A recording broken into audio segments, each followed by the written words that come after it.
Vamos a orar, entregar también este tiempo en las manos de nuestro Señor.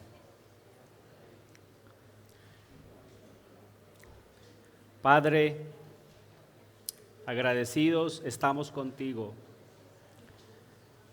por la abundancia de tus misericordias, por Cristo morir en la cruz y pagar lo que nosotros no podíamos pagar. Nuestro pecado tan grande, la diferencia entre tú y nosotros tan abismal, que fue necesaria la muerte de tu Hijo, de tu propio Hijo, para poder reconciliarnos contigo y así ser acercados a ti. Hoy te podemos llamar Padre, hoy podemos invocar tu santo nombre, hoy podemos rendirnos a ti y confiar que todas tus promesas también nos han alcanzado a nosotros. Padre, seguimos en este estudio del libro del Génesis y rogamos, Señor, tu gracia, tu presencia para seguir enseñando, Señor, a aquellos que hemos sido elegidos por pura gracia para enseñar este libro. Y también te ruego tu gracia sobre tu iglesia para que pueda escuchar atentamente y pueda poner en práctica lo que es enseñado a través de tu santa y bendita palabra. Qué insuficiencia la de nosotros, cuánta debilidad, pero en ti encontramos fortaleza, en ti encontramos consuelo. Confiados en que es tu Espíritu Santo y que ha hecho y sigue haciendo la obra en medio nuestro. Gracias te damos. Amén. Bien, hermanos, sean todos bienvenidos a esta clase y vamos a continuar en este estudio expositivo y consecutivo del libro del Génesis. Para hoy, les invito a abrir su Biblia en el capítulo 14 de este hermoso libro. Capítulo 14, vamos a estar leyendo y estudiando los versículos del 1 al 16. Dice el verso 1: Aconteció en los días de Amrafel, rey de Sinar, Ariot, rey de Elazar, Kedorlaomer, rey de Elam, y Tidal, rey de Goín, que estos hicieron guerra contra Bera, rey de Sodoma, contra Birsa, rey de Gomorra, contra Sinab, rey de Adma, contra Semeber, rey de Seboín, y contra el rey de Bela, la cual es Zoar. Todos estos se juntaron en el valle de Sidín, que es el mar salado. 12 años habían servido a Kedorlaomer y en el 13º se rebelaron. En el año 14 vino Kedorlaomer y los reyes que estaban de su parte y derrotaron a los refaitas en Astarot, Carnaín, a los susitas en Am, a los emitas en Sabe Kiriataim y a los oreos en el monte de Seir, hasta la llanura de Parán, que está junto al desierto. Y volvieron y vinieron a Emispat, que es Cades, y devastaron todo el país de los amalecitas y también el amorreo que habitaba en Hasezontamar, y salieron el rey de Sodoma, el rey de Gomorra, el rey de Adma, el rey de Seboín y el rey de Bela, que es Zoar, y ordenaron contra ellos batalla en el valle de Sidín. Esto es, contra Kedorlaomer, rey de Elam, Tidal, rey de Goín, Amrafel, rey de Sinar, y Ariot, rey de Elazar, 4 reyes contra 5.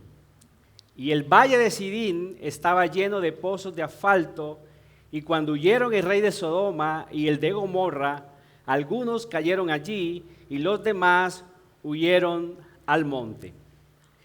Y tomaron toda la riqueza de Sodoma y de Gomorra y todas sus provisiones y se fueron.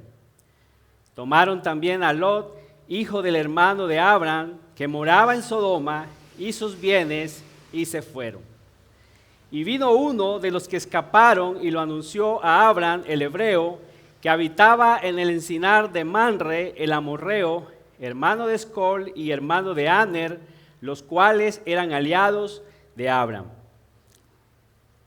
Oyó Abraham, que su pariente estaba prisionero, y armó a sus criados, los nacidos en su casa, 318, y los siguió hasta Dan, y cayó sobre ellos de noche, él y sus siervos, y les atacó, y les fue siguiendo hasta Oba, al norte de Damasco.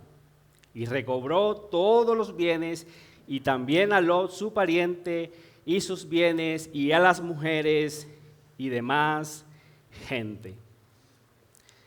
El título que le he colocado a mi clase es Abraham y Lot, un rescate de pura gracia. Y mirando la programación para hoy, hermanos, sin ni siquiera llamarnos, el hermano Eliezer es testigo de que no lo llamé, el pastor es testigo de que no lo llamé tampoco. Las tres clases hoy coinciden por pura providencia de Dios en lo que es la gracia de Dios. Los que estuvieron ahorita en la clase se titulaba El Evangelio. ¿Y cómo? ¿Cómo? Y el alcance del Evangelio, ¿cierto? La gracia salvadora y el alcance del Evangelio. La mía le puse por título Un rescate de pura gracia, y el del pastor, si mal no estoy, se llama Gracia. Se me olvidó. Pastor, dígale usted. Exactamente. Quería que tú lo dijeras, pastor. Sí lo recordaba, pero... La gracia, hermanos. La gracia. Por pura providencia de Dios, quiso que así fuera para este día. Y como esta es una clase, yo quiero preguntar, ¿qué se le viene a usted en la mente cuando hablamos de la gracia? ¿Qué es gracia? ¿Qué significa eso? Es un regalo inmerecido. ¿Qué más? Amor. Bien, ¿qué más? Por acá por esta hilera, a ver. Recibir algo que no merecemos. Una analogía muy sencilla, mire. Mañana puede ir una persona de calle a tu casa a pedirte un plato de comida y tú se lo das. Esa es una obra bondadosa, buena de tu parte, pero no es gracia. No llega todavía al estándar de gracia. Pero supongamos que esa persona el día anterior entró a tu casa, te robó, te maldijo, te maltrató, te hirió, se llevó tus bienes y se fue. Pero tú sabes que el camino que le espera a esa persona no es bueno y tú te levantas de tu casa, vas y lo buscas tú, aún sabiendo que te ha robado, aún sabiendo que te ha maldijo, y lo haces volver de su mal camino. Eso es más o menos lo que es la gracia, hermanos. Y lo dijeron muy bien por acá. Es un regalo inmerecido.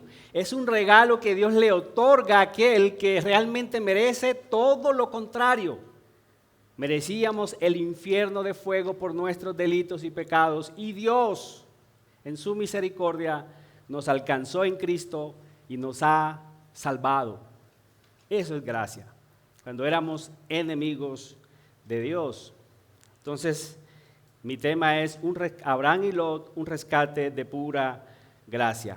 Como desafortunadamente el tiempo corre demasiado rápido, hermanos, vamos a mirar el bosquejo. Vamos a estar mirándolo en 4 encabezados. Lo primero que vamos a ver es los antecedentes de rescate, versículos del 1 al 10. Como número 2, vamos a ver la razón de rescate, qué fue lo que hizo, cuál es la razón de este rescate que Abraham va a hacer en esta porción de la Escritura. En la parte 3 vamos a ver la ejecución de ese rescate, que va desde los versículos 13 al 16, y como número 4 vamos a ver las aplicaciones de esta clase como número 1 o A para Israel en el desierto, que es a quien se le escribe esta porción, no podemos perder de vista eso. Y número B para nosotros, pero a la luz del Evangelio de nuestro Señor Jesucristo. Vamos a ver los antecedentes entonces de rescate rápidamente. ¿Qué fue lo que pasó para hacer necesario este rescate que vemos? Es la primera guerra que se menciona aquí en la Escritura. No quiere decir eso que no hayan habido otras guerras, pero esta es la primera que se registra en la Biblia, la primera guerra de reino contra reino. ¿Y qué fue lo que pasó? ¿Qué fue lo que hizo necesario el rescate? ¿Cuáles fueron los asuntos preliminares que sucedieron antes de suceder el rescate que vamos a ver ahorita aquí? Bueno, dice el versículo 1, que aconteció en los días de Anrafel, ese es el número 1, el rey número 1, rey de Sinar, Ariot, número 2, rey de Elazar, Kedorlaomer, número 3, rey de Elam, y Tidal, número 4, rey de Goín. ¿Qué pasó con estos reyes? Versículo 2, que estos hicieron guerra contra Bera, número 1, rey de Sodoma, contra Birsa, número 2, rey de Gomorra, contra Sinab, número 3, rey de Adma, contra Semeber, número 4, rey de Seboín, y contra el rey de Bela, que no dice su nombre, pero sí dice que esa ciudad de Bela es Zoar. Y esa ciudad es importante porque es allí donde va a escapar Lot, o es allí donde va a pedir Lot a los ángeles que lo dejen en esa ciudad, una ciudad pequeña, cuando Dios viene a destruir a Sodoma y a Gomorra. Entonces hay una guerra aquí, hermanos, entre estos reyes. Dice que estos últimos reyes, los últimos 5 reyes que mencionamos, dice que todos estos se juntaron en el valle de Sidín, que es el mar Salado. Actualmente se conoce como el mar, ¿cómo? Muerto. ¿Sí o no? ¿Por qué es muerto? Porque es muerto, ¿sí o no? Porque se dice que tiene 8 veces más contenido de sal que cualquier otro mar. Allí no hay vida, allí no hay, dicen que allí hasta no se ahogan las personas porque flotan de lo denso que es de la sal. Entonces es el mar Salado. Mire que la Biblia nos está ubicando aquí en un lugar geográfico. Hemos visto que la historia del Génesis es una historia que uno puede corroborar. Está dando lugares específicos, ¿verdad? Y todos hemos conocido en los mapas al menos lo que es el mar Salado. ¿Cuál fue el producto de la discordia de estos reyes para que declararan la guerra a estos otros? El versículo 4 nos dice que 12 años habían servido a Kedorlaomer y en el 13º se rebelaron. Estos reyes eran muy poderosos, los 4 que mencionamos primero, pero dentro de ellos parece que Kedorlaomer surge como más poderoso que todos. Cuando uno mira la historia, uno ve que ellos son descendientes de, ¿se acuerdan cuál fue el primer poderoso en la tierra? Ya lo vimos, ¿sí o no? Nimrod, que es descendiente de quién? De Cam, el maldito Cam, ¿se acuerda? Y Dios dice una profecía sobre Cam que es siervo de siervos serás, pero ellos como que se rebelan contra esa profecía y ellos dicen, esto no es con nosotros, como en buen paisa, ¿cierto? No, aquí no fue. Nosotros vamos a hacer es lo contrario, nosotros nos vamos a apoderar del mundo, ¿sí o no? Y lo primero que encontramos es esa torre allí de Babel, ¿cierto? Que es producto del orgullo humano, ¿cierto? Y esa torre se cree que el promotor de eso fue Nimrod. Entonces esta gente, estos reyes, estos primeros 4 reyes que mencionamos proceden de esa tierra. Mire que dice que estaban en Sinar. ¿Se acuerdan dónde estaba la torre de Babel? Allí en la llanura de Sinar, ya lo vimos. Entonces estos reyes provenían de allí, eran descendientes de estos y ellos como que habían seguido la misma ideología de Nimrod de apoderarse del mundo. Yo no sé cuántos veían aquí unos muñequitos que llamaban, creo que era Cerebro y Pinky. Hace mucho tiempo, ¿cierto? Y todos los días Pinky le preguntaba a Cerebro, Cerebro, ¿qué vamos a hacer hoy? Todo lo que hacemos todos los días, Pinky, tratar de apoderarnos del mundo entero. Y ese parece ser la ideología de estos reyes, de apoderarse del mundo entero. Dice que 12 años habían esclavizado a estas personas, al rey de Gomorra y a otros reyes. Ellos eran como estos imperios, cabe la pena decir que no eran tan poderosos como los que van a surgir después, como el Egipto, como el asirio, como el babilónico. Pero para la época ya eran reyes muy poderosos, ya gobernaban grandes partes del territorio conocido. Ahora, cuando estos reyes conquistaban a una nación, esa nación obviamente quedaba bajo el yugo de ellos y era una explotación enorme. Es decir, el rey más poderoso venía y conquistaba ese territorio, y ahora ¿qué le decía a ese rey? Bueno, como yo te conquisté, tú ahora eres especie de mi esclavo o especie de un estado vasallo, y tú me tienes que rendir a mí tributos. Y como yo tengo un ejército enorme que tengo que mantener y solo ellos se encargan de ir conmigo a la guerra y están dedicados solamente a mi servicio, entonces yo necesito impuestos tuyos para poder mantener mi reino. Es decir, podía ese rey entonces decirle a ese otro, bueno, para el próximo año alístame, por ejemplo, 20,000 cabras y 50,000 ovejas. Y esas personas no se podían resistir, tenían que rendirle tributos a ese rey. Para el próximo año veme acumulando 300 kilos de oro, por decir algo. Entonces esto traía pobreza a las naciones que estos reyes gobernaban. Entonces, ¿qué va a pasar? Ellos se rebelan. Como era obvio, ¿cierto? Se rebelan contra la tiranía. Aquí vale la pena hacer un paréntesis, hermanos, que nuestro rey es totalmente distinto a los reyes del mundo. Nuestro rey dijo que su reino no era de este mundo. Mira lo que dice en Mateo 20, del 25 al 28, ante una pregunta, ante una solicitud más bien que le hace la madre de los hijos de Zebedeo, los cuales eran Juan, ¿se acuerdan? Juan y Santiago, y es: Señor, permite que en tu reino uno de mis hijos se sienta a la derecha y el otro a tu izquierda, es decir, en un puesto de mucha autoridad.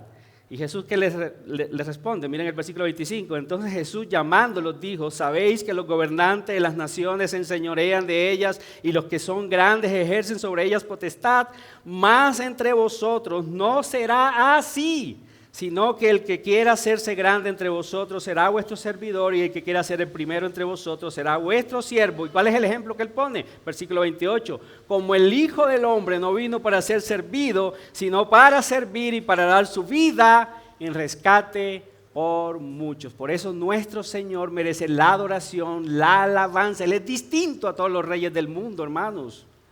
Qué distinto es. Ese mismo espíritu de esta palabra es el que él le dice a los que son llamados pastores dentro de su congregación.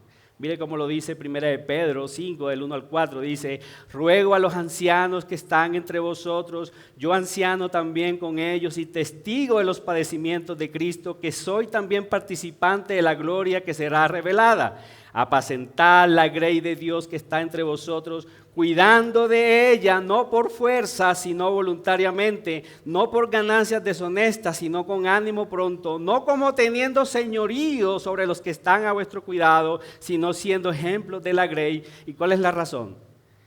Y cuando aparezca el príncipe de los pastores, y vosotros recibiréis la corona incorruptible de gloria. Es decir, un pastor no está llamado a ser como un reyesito sobre su congregación y apoderarse de ella, porque él espera es que su rey lo recompense con una corona incorruptible que va a poner sobre su cabeza. Entonces nuestro rey es distinto, hermanos. Acuérdense que Dios le dijo al hombre cuando lo crea, le dijo que él ejerza dominio, pero ¿sobre quién? Sobre lo creado, ¿cierto? Sobre la tierra, sobre los peces que están en el agua, sobre las aves que están en el cielo y sobre todo animal que se arrastra, sobre los animales, pero no le dijo que sobre otro hombre. Eso no significa que entonces no iban a surgir líderes, pero si esos líderes iban a surgir y iban a ser conforme al corazón de Dios, no se iban a enseñorear sobre otras naciones, sino antes a ser como Él, a servir. Cuando Dios llama a los reyes de su nación, les dice esto: el rey está llamado es para servir a su pueblo, para darse a su pueblo. Ese siempre es el espíritu del mandamiento de Dios. Ok, ese era un paréntesis allí, dejémoslo, sigamos. Versículo 5 dice que entonces en el año 14, Kedorlaomer y los reyes que estaban de su parte, me adelanté mucho aquí, ¿cierto? No, aquí estamos. Dice el texto, nuestro texto, que 12 años habían servido a Kedorlaomer y en el 13º se rebelaron. Parece ser que pasó todo un año de preparativos para invadir a Sodoma y a Gomorra, pero en el camino estos reyes se encuentran con otros pueblos, los cuales también van a derrotar. Son reyes muy poderosos. Todos estos reyes que aparecen aquí se creen que eran gigantes, descendientes de gigantes. Y dice, y en el año 14 vino Kedorlaomer y los reyes que estaban de su parte y derrotaron a los refaitas en Astarot, a Carnaín, a los susitas en An, a los emitas en Sabe, Kiriataín, y a los oreos en el monte Seir, hasta la llanura de Parán que está junto al desierto. Y volvieron y vinieron en Mispat, que es Cades, y devastaron todo el país de los amalecitas y también el amorreo que habitaba en Hasezón Tamar. Entonces los reyes de Sodoma y de Gomorra, al ver esta guerra, al ver que estos reyes iban también contra ellos, entonces ¿qué pasó? En el versículo 8 dice, y salieron el rey de Sodoma, el rey de Gomorra, el rey de Adma, el rey de Seboín, el rey de Bela, que es Zoar, otra vez nos vuelve a decir, y ordenaron contra ellos batalla en el valle de Sidín. Esto es, contra Kedorlaomer, rey de Elam, Tidal, rey de Goín, Anrafel, rey de Sinar, y Ariot, rey de Lázar. 4 reyes contra 5. 4 reyes contra 5. ¿Quién va a ganar la guerra? Los 4 reyes. Los 4 reyes, a pesar de ser, claro, eran más poderosos. Eran más poderosos, por eso tenían dominio sobre la tierra. Dice el versículo 10, y el valle de Sidín estaba lleno de pozos de asfalto, es decir, de brea, y cuando huyeron el rey de Sodoma, ahí está, y el de Gomorra, algunos, dice el texto, cayeron allí. ¿Por qué dice algunos? Porque no todos murieron. El rey de Sodoma va a aparecer en el relato que sigue. Él quedó vivo. Entonces, por eso Moisés nos está adelantando que no todos murieron. Dice, algunos huyeron y otros cayeron allí. Y los demás huyeron al monte. Eso es lo que está pasando, hermanos. Esos son los antecedentes preliminares al rescate. Y eso me conecta con mi segundo punto, que es la razón del rescate. ¿Qué es lo que hace importante este relato bíblico para que se encuentre allí en nuestras Biblias? ¿Qué es lo que lo hace relevante? ¿Por qué el Espíritu Santo por mano de Moisés nos relata esta guerra? ¿Qué es lo que la hace relevante? Pues nada menos y nada más que hay un elegido involucrado allí. ¿Se acuerdan dónde terminó en el relato anterior Lot? Él mira la tierra y fue colocando sus tiendas hasta Sodoma y Gomorra. Llevado de pronto por su avaricia, él vio el territorio y él dice, no, este es el perfecto para mi ganado, y fue colocando sus tiendas hasta Sodoma y Gomorra. Entonces, pero es sorprendentemente, Lot es un elegido de Dios, gústenos o no, nos parezca o no, Lot es un elegido de Dios. Hay un elegido entre los cautivos y el cual, además de ser elegido, también es pariente del que tiene las promesas.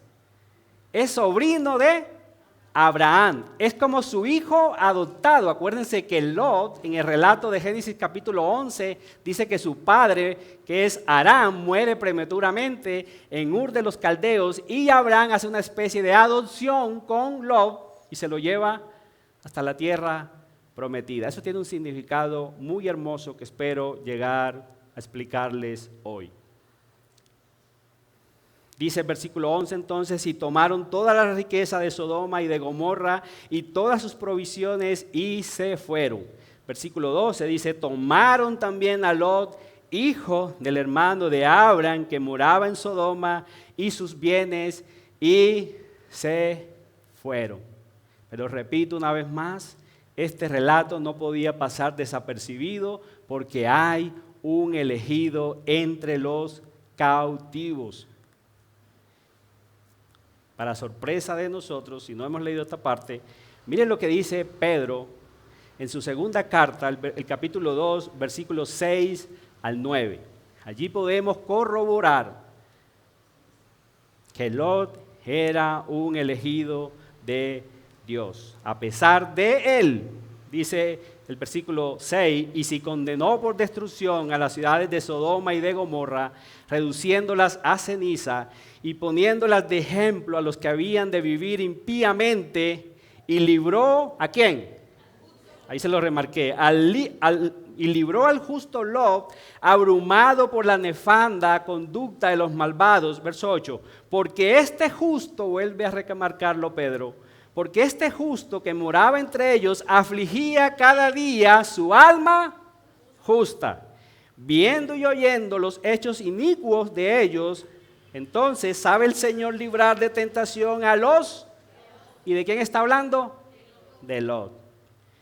Y reservar a los injustos para ser castigados en el día del juicio. Allí podemos corroborar, hermanos, que Lot era un elegido por Dios, para sorpresa, ¿cierto?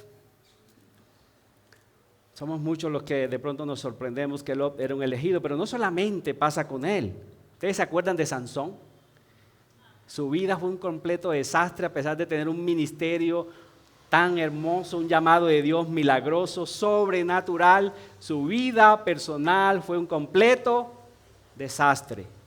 Y si no fuera porque él se encuentra en el pabellón de los héroes de la fe del capítulo 11 de Hebreos, yo en lo personal creería que Sansón se fue al infierno. Pero fue salvo también por pura gracia, por pura gracia. Él se arrepiente al final de su vida y cómo muere. En otra ocasión ya explicaríamos eso, pero está allí. ¿Qué tal de Salomón también? Salomón, el hombre más sabio del mundo. ¿Cómo terminó su vida? Un completo desastre. Un completo desastre. Pero también fue salvo por pura gracia. Al final de sus días también se arrepiente. Y si se escribiera un libro, hermanos, de ti y de mí, ¿qué se diría? ¿Qué se diría? Se cree que en el cielo van a haber muchas sorpresas. Nos vamos a sorprender. ¡Oh, y este está aquí! Oye, pero este, ¿cómo es posible? Pero la mayor sorpresa es que tú y yo vamos a estar ahí. Señor, me salvaste a mí. Me salvaste a mí. Es increíble, Señor, por pura gracia, y me voy a rendir ante Él en adoración, en alabanza, reconociendo que solo Él hizo posible mi salvación. ¿Se acuerdan qué es la gracia? Es una recompensa para los que merecen completamente lo opuesto. Lo opuesto.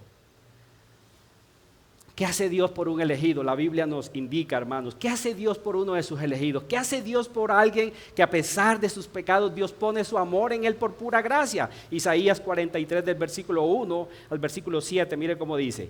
Ahora, así dice Jehová, creador tuyo, oh Jacob. ¿Se acuerdan de Jacob? Su vida también fue Pero allí podría estar tu nombre también, hermanos. Y el mío. Y el de Salomón. Y el de Lot. Está ahí. Dice, así dice Jehová, creador tuyo, oh Jacob, y formador tuyo, oh Israel. No temas, porque yo te redimí. Te puse nombre, mío eres tú. Cuando pases por las aguas, yo estaré contigo. Y si por los ríos, no te anegarán.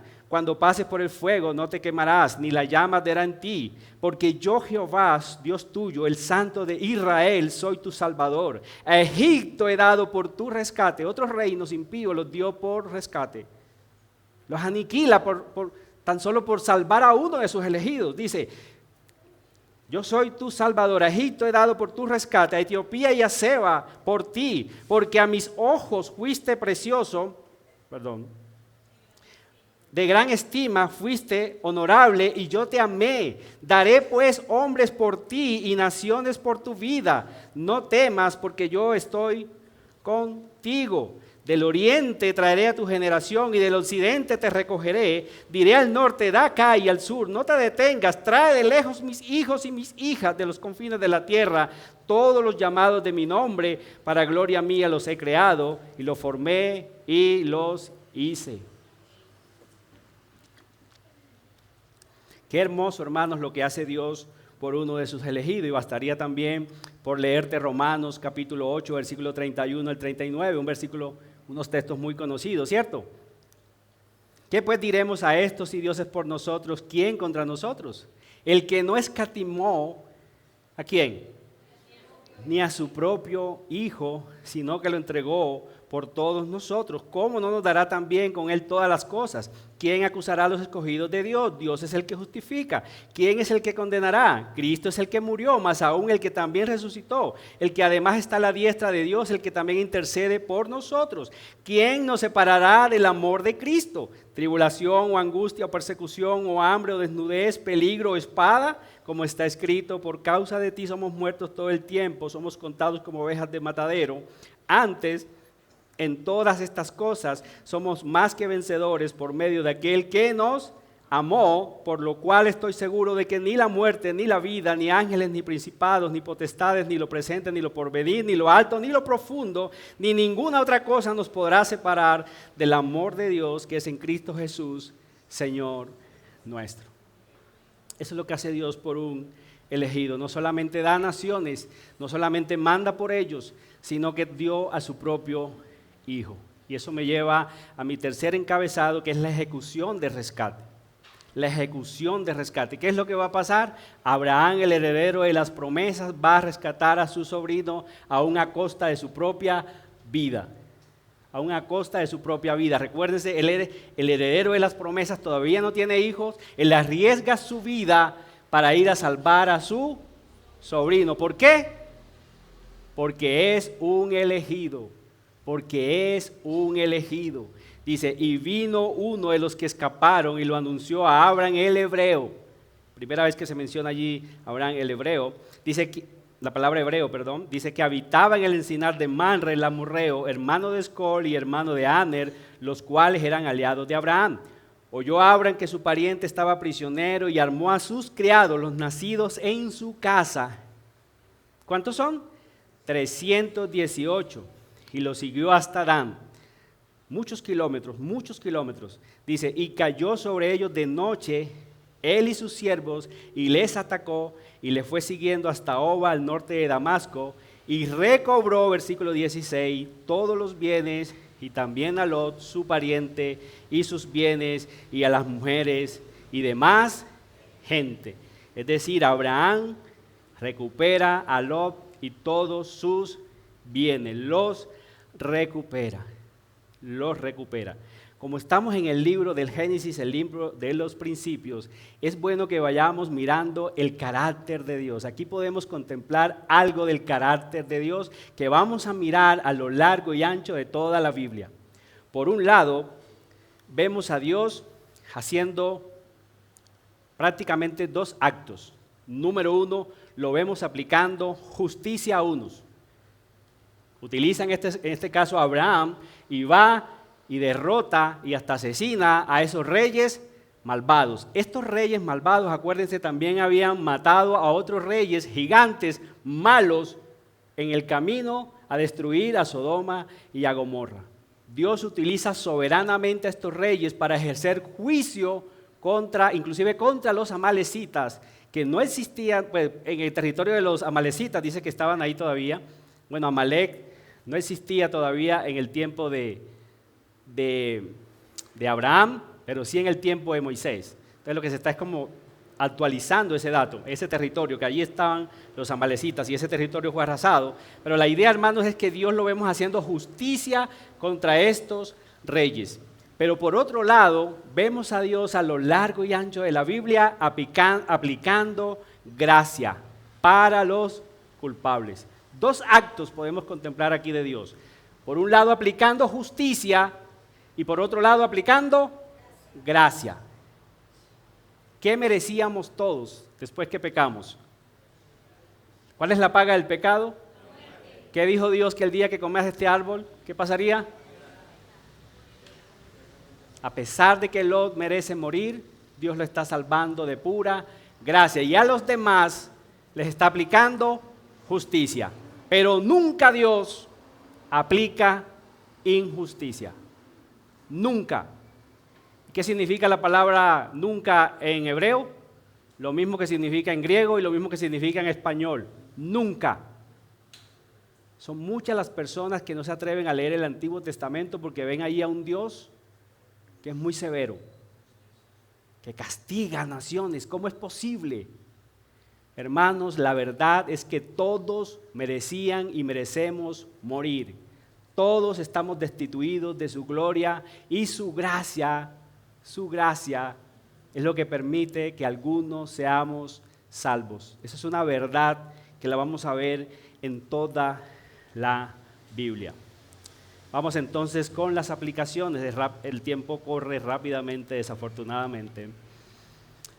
Para Israel en el desierto, ¿qué significaba este pasaje o este relato para Israel en el desierto? Acuérdense que ese es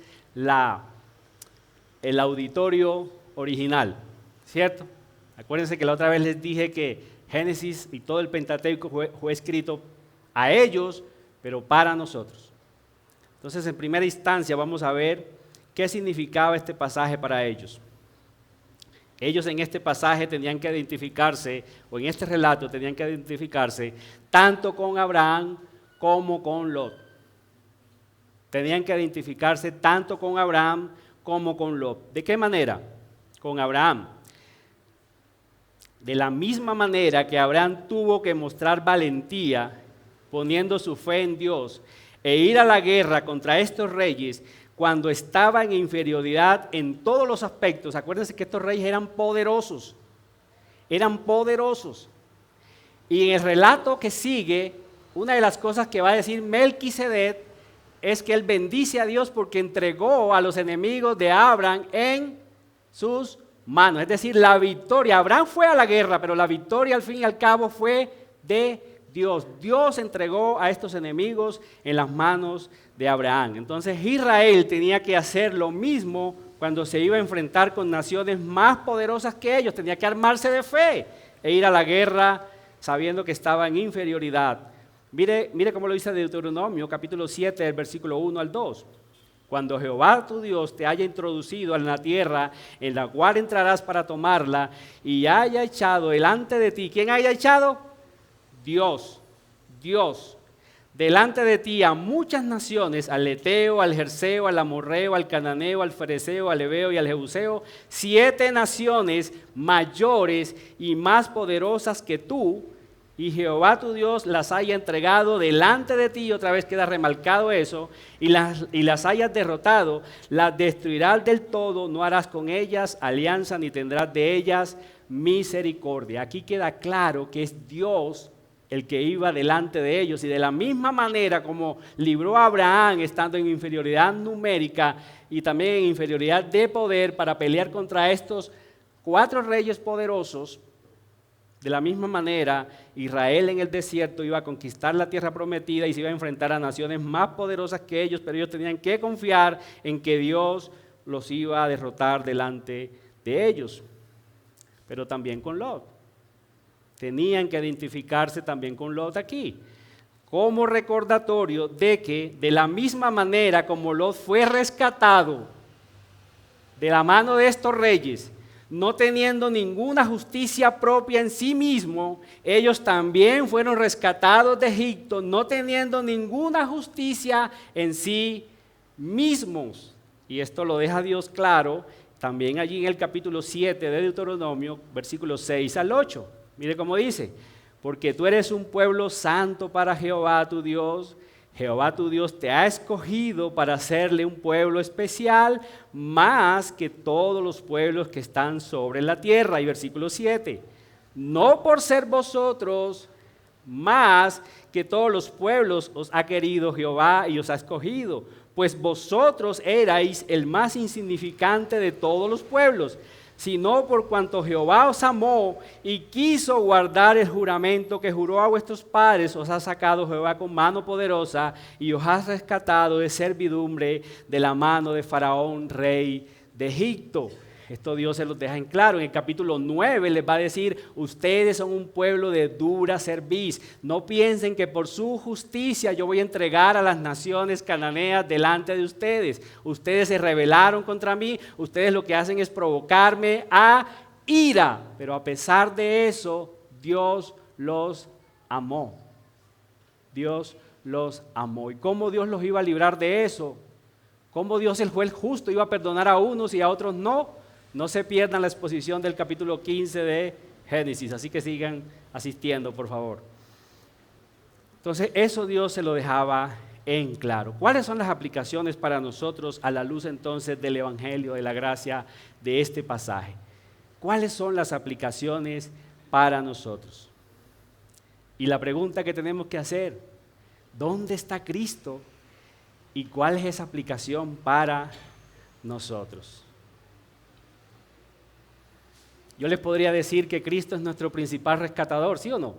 Él nos rescató de mano de servidumbre. Yo les podría decir que Él es Abraham, es tipo de Cristo. Pero lo voy a hacer de otra manera. Me ha llamado la atención la vida de Lot. Inclusive tengo que reconocer que cuando me tocó esta porción de la Escritura, estuve tentado a pedir ayuda, que otro lo hiciera.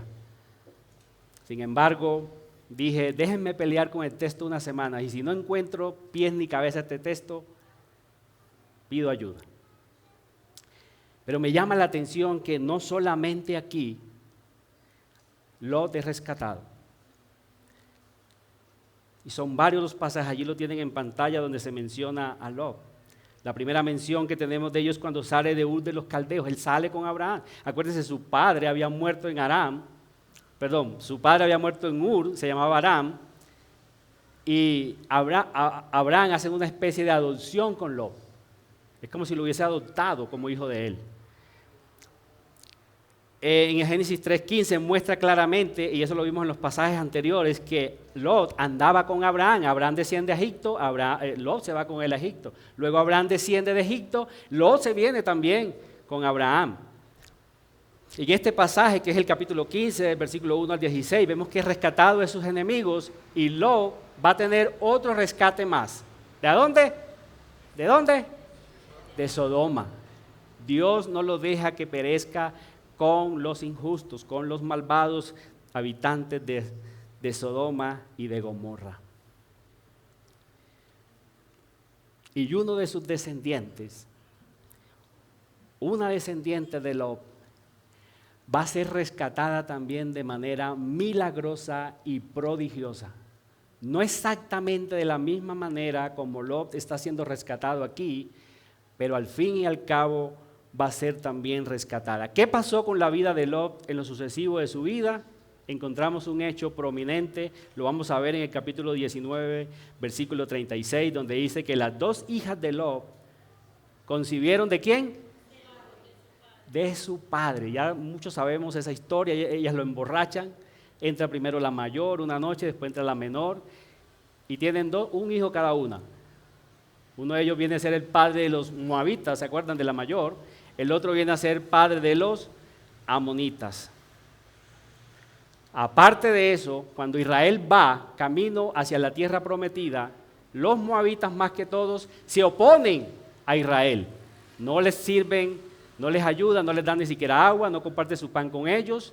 Y aparte de eso, contratan a un falso profeta, ¿se acuerdan de Balaam? Lo contratan para que maldiga al bendito de Dios. Uno podría pensar, qué desastre la vida, ¿cierto? Y miren el versículo 3 de Deuteronomio capítulo 23, 3 y 4, dice, no entrará amonita ni moabita en la congregación de Jehová, ni hasta la 10ª generación de ellos. No entrarán en la congregación de Jehová para siempre, por cuanto no salieron a recibir con pan y agua el camino cuando saliste de Egipto, y porque alquilaron contra ti a Balaam, hijo de Beor, de Petor, en Mesopotamia, para maldecirte. ¿Qué va a hacer Dios en lo sucesivo de la generación de Lot? Va a ser otro rescate de pura gracia. ¿Se acuerdan de Ruth? Ruth la moabita. Y Dios, con todo lo dramaturgo que es, como nos ha enseñado el pastor Sergio, primero envía hambre a la nación de Israel. Esto obliga a que una mujer llamada Noemí salga con su esposo, con 2 hijos, a la tierra de Moab, porque allá sí hay comida. Allá sí hay comida. Luego, Dios mata al esposo de Noemí y mata a los 2 hijos, que eran esposos tanto de Ruth como la otra hermana, que creo que se llamaba Orfa. No la hermana del hermano Jaime, ¿cierto? Orfa. Mueren estos hombres y estas mujeres las 3 quedan Noemí resulta que quiere volver otra vez a la tierra prometida, a la tierra de la bendición, al pueblo del pacto. ¿Y qué pasa? Ruth desea ir con ella. La hermana se devuelve a sus dioses, a la tierra pagana, con sus padres, pero Ruth dice, no me ruegues que te deje y me aparte de ti, porque a donde quiera que tú fueres, iré yo, y donde quiera que vivieres, viviré. Tu pueblo será mi pueblo, y tu Dios, mi Dios. Donde tú murieres, moriré yo, y allí seré sepultada. Y añade un juramento, así me haga Jehová, y aún me añada, que solo la muerte hará separación entre nosotras dos. Y viendo Noemí que estaba tan resuelta en ir con ella, no dijo más, la dejó venir. Hermanos, en la práctica de la vida de Lot, es como si hubiese dicho lo mismo con Abraham. Él no se despega de Abraham, él sigue a Abraham. Abraham ve a Egipto, él va con el Egipto. Después se separan, acuérdense que fue por el problema de que tenían mucho ganado y hubo contienda entre los pastores, ni siquiera entre ellos, sino entre los pastores del uno y del otro, y por eso se separan. Pero vemos a Dios rescatando a una descendiente de Lot.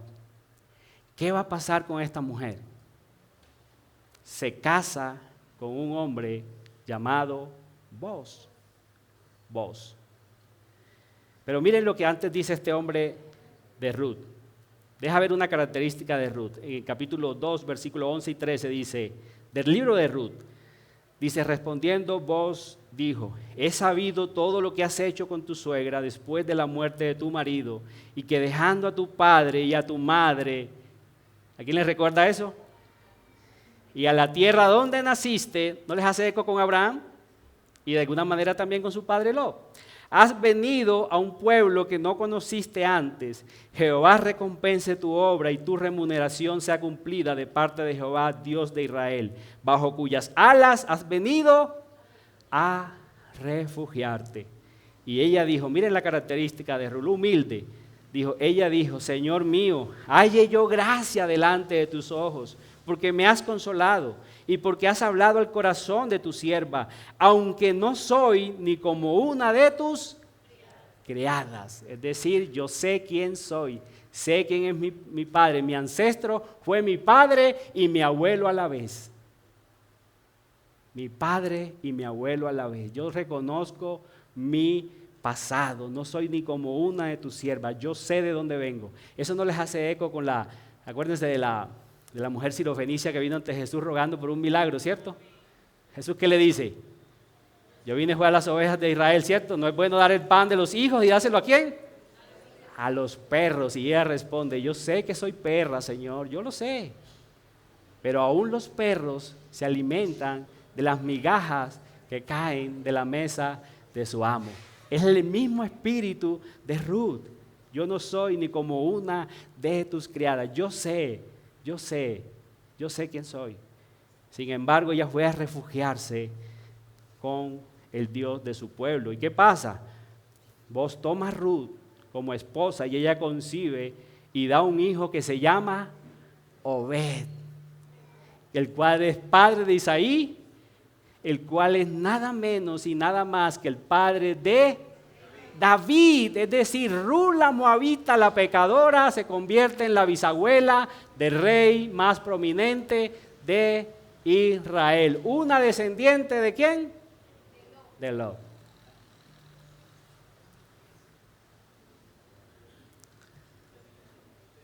¿Qué podemos concluir aquí, hermanos? Que la salvación tanto de Lot como de Ruth tipifican la salvación de nosotros los gentiles, los descendientes de la descendencia no judía. Ruth la moabita, ¿qué está haciendo Dios? Miren, quiero que se metan en la escena. Cuando Dios está rescatando a Lot de estos reyes y cuando lo rescata de Sodoma y cuando permite que se venga con Abraham, no solamente Dios está rescatando a Lot, está rescatando a una de sus elegidas, la cual es la bisabuelita del rey David. Y en palabras más, en palabras menos, está rescatando también a David. ¿Y qué va a hacer Dios con estas dos líneas? Acuérdense que la línea donde venía el Mesías era Abraham. A Abraham se le dan las promesas, pero en Ruth Dios permite que las líneas se crucen. Y tanto Ruth como un descendiente de Abraham se convierten entonces en los ancestros del rey David, del cual había de venir ¿quién? Jesús, llamado el Cristo. Eso es maravillosa, maravillosa gracia, hermanos. Maravillosa gracia con el rescate de Lot. Acuérdense que Lot era huérfano, es adoptado por Abraham. De la misma manera que va a decir Pablo en el Nuevo Testamento que nosotros, sin Dios, sin padres, lo dice en otro texto, no aquí, fuimos adoptados por Dios. Miren cómo lo dice en Efesios 2, del 11 al 9. Por tanto, acordaos que en otro tiempo vosotros los gentiles, en cuanto a la carne, erais llamados incircuncisión, por la llamada circuncisión hecha de manos en la carne. En aquel tiempo estabais sin Cristo, alejados de la ciudadanía de Israel. Lot estaba también lejos de las promesas de Abraham. Abraham era el llamado a heredar la promesa. Dice, y ajenos a los pactos, Dios hizo solamente pacto con Abraham en ese entonces, ajenos a los pactos de la promesa, sin esperanza y sin Dios en el mundo. Pero, esos peros en la Biblia están que cambian toda la historia. Pero Dios, el hombre pecando, pero Dios. ¿Se acuerdan de Jonás? Jonás con ganas de irse, pero Dios. Esos peros son importantes. Pero ahora en Cristo Jesús, vosotros que en otro tiempo estabais lejos, habéis sido hechos ¿qué? Cercanos por la sangre de Cristo, porque Él es nuestra paz, que de ambos pueblos, tanto el gentil como el judío, hizo uno, derribando la pared intermedia de separación, aboliendo en su carne las enemistades, la ley de los mandamientos expresados en ordenanzas, para crear en sí mismo de los dos un solo y nuevo hombre, haciendo la paz. Y mediante la cruz reconciliar con Dios a ambos en un solo cuerpo, matando en ella las enemistades. Y vino y anunció las buenas nuevas de paz a vosotros que estabais lejos y a los que estaban cerca, es decir, a los judíos. Por medio de él, los unos y los otros tenemos entrada por un mismo espíritu al Padre. Así que ya no sois extranjeros ni advenedizos, sino conciudadanos de los santos y miembros. Eso es espectacular, hermanos. Eso es espectacular. Bendita gracia de Dios. Bendita gracia de Dios. Que fuimos sacados de nuestra vana manera de vivir y fuimos adoptados por pura gracia. Y ahora somos miembros de la familia de Dios. Bendita gracia, hermanos. Bendito rescate que Dios ha hecho en medio nuestro. De la misma manera como Él está rescatando a Lot, está prefigurando nuestro rescate. De la misma manera como aquel que no tenía padre, aquel que quedó huérfano allá en Ur de los Caldeos, es adoptado milagrosamente y generosamente por pura gracia por Abraham. De la misma manera nosotros hemos sido adoptados en la familia de Dios por pura gracia y hoy podemos llamar a Dios Padre. Hemos sido acercados. Así como Dios rescató a Ruth, hermanos, manda una familia milagrosamente y la rescata de una tierra que estaba lejos de los pactos de Dios, de un pueblo que estaba lejos, nos acerca. Maravillosa gracia de Dios. Es lógico que si hay un amigo aquí, amigo, creo que se ha entendido. Necesitas ser rescatado de pura gracia. Tú tienes un enemigo que impera sobre ti. Estás muerto en delitos y pecados. Necesitas ser rescatado por alguien superior, nuestro Señor y Rey Jesucristo. Tú vives en servidumbre, tú has sido despojado de todo aquello que puede agradar a Dios. No tienes justicia propia, estás en bancarrota. Necesitas irremediablemente ser rescatado milagrosamente por pura gracia. Y serás añadido a la familia de Dios y tendrás vida eterna. Gozarás de Dios por la eternidad. Ven a Cristo, mi amigo, ven a su cruz, que fue el precio que Él pagó para poder redimirnos, para poder añadirnos a costa de su propia vida, y tendrás la promesa que pasarás de las tinieblas a la luz, de muerte a vida. Este es el corazón de este pasaje, hermanos. ¡Qué maravilla! No está ahí por casualidad. No está ahí por casualidad. No es que Dios quiera relatarnos una guerra como que para llenarle el espacio de la Escritura. Tiene un propósito. Dios tenía un propósito desde el principio hasta el fin con Lot. Y es el mismo que ha tenido con nosotros, revelado en el Nuevo Testamento. Oremos. Padre, ¿qué podemos decir ante tanta gracia? Solamente quedarnos perplejos. Oh, qué amor has tenido. Qué misericordia con los culpables, con los que no merecíamos nada. Hoy nos podemos identificar plenamente con Lot. Nosotros hemos sido Lot. Nosotros hemos sido cual Ruth, que alejada del pacto de la gracia, sin esperanza y sin Dios, hemos sido acercados a ti.